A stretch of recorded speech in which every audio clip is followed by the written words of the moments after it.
और बड़ी खबर आपको बताएं, हरियाणा के सोनीपत से अहम खबर मिल रही है, जहां पर लॉरेंस गैंग का शूटर बोनू को गिरफ्तार कर लिया गया है। ये अहम खबर, लॉरेंस गैंग के शूटर की गिरफ्तारी हुई है। शख्स का नाम बोनू बताया जा रहा है। मेरे सहयोगी दीपक बिष्ट जुड़े हैं, उनका हम रुख कर लेते हैं। दीपक, क्या है पूरी खबर, क्या जानकारी इस मामले में? देखिए, बड़ी कामयाबी कही जाएगी एसटीएफ की टीम को, क्योंकि अंबाला यूनिट की जो टीम है इसने इस पूरे बदमाश की रेकी की थी। क्योंकि ये बोनू उर्फ जो छोटा है वो लॉरेंस बिश्नोई से जुड़ा हुआ है और इसका ये बताया जा रहा है कि इससे पहले अंबाला में हत्या कर चुका है, वहीं रॉबरी की वारदातों को भी अंजाम दे चुका है, जिसके बाद ये काफी समय से फरार था। इसका एक इनपुट मिला था एसटीएफ हरियाणा की टीम को, जिसके बाद अधिकारियों की देखरेख में इस बदमाश को पकड़ा गया है। बोनू उर्फ छोटा जो है काफी समय से फरार था और काफी ड्रेडेड क्रिमिनल बताया जा रहा है, क्योंकि हत्या और लूट जैसी वारदातों को अंजाम देने के बाद ये छिपा हुआ था। एसटीएफ का कहना है कि इसके बारे में पूछताछ कर रहे हैं आगे, क्या ये कहां पर था और इतने समय तक इसने किससे संपर्क किया था। जी, शुक्रिया दीपक तमाम जानकारी के लिए।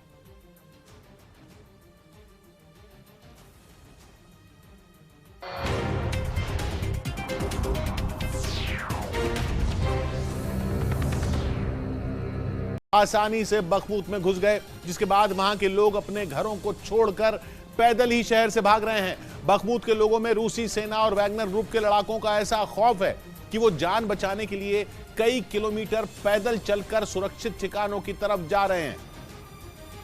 क्योंकि बखमूत में लड़ाई अब शहर के भीतर पहुंच गई है। पिछले करीब 6 महीने से रूसी सेना और वैगनर ग्रुप के लड़ाके बखमूत शहर में घुसने के लिए भीषण हमले बोल रहे थे, लेकिन यूक्रेन के जवानों ने शहर के भीतर मोर्चा संभाल रखा था और वो रूस के घातक हमलों का वहीं से जवाब भी दे रहे थे। लेकिन अब बखमूत के मेयर ने जो बात कही, उससे ज़ेलेंस्की को जंग में सबसे बड़ा झटका लगना तय है, क्योंकि वहां के मेयर ने भी मान लिया कि बखमूत यूक्रेन के हाथ से किसी भी वक्त निकल सकता है। वहां की सड़कों पर रूसी सेना और वैगनर ग्रुप के लड़ाकों का कब्जा हो गया है, जिनके डर से बखमूत के लोग अपने घरों को छोड़कर पैदल ही भाग रहे हैं, क्योंकि वो भी इस बात को अच्छी तरह समझ चुके हैं कि उनका शहर अब रूस के हाथों में जाने से बच नहीं पाएगा। रूसी फौज और वैगनर ग्रुप के लड़ाकों ने वहां आखिरी हमला बोल दिया है। बखमूत के मेयर के मुताबिक वहां ऐसे हमले किए जा रहे हैं मानो रूस शहर का एक भी हिस्सा साबुत नहीं छोड़ना चाहता, और इसीलिए बखमूत पर तोपों से ताबड़तोड़ गोले बरसाए जा रहे हैं। रॉकेट की मार से पूरा शहर दहल रहा है। बखमूत की एक भी इमारत ऐसी नहीं दिखी जो सही सलामत हो। शहर के अलग अलग हिस्सों में धुएं के गुबार उठ रहे हैं। कई इमारतें आग की लपटों से घिरी दिखाई दी।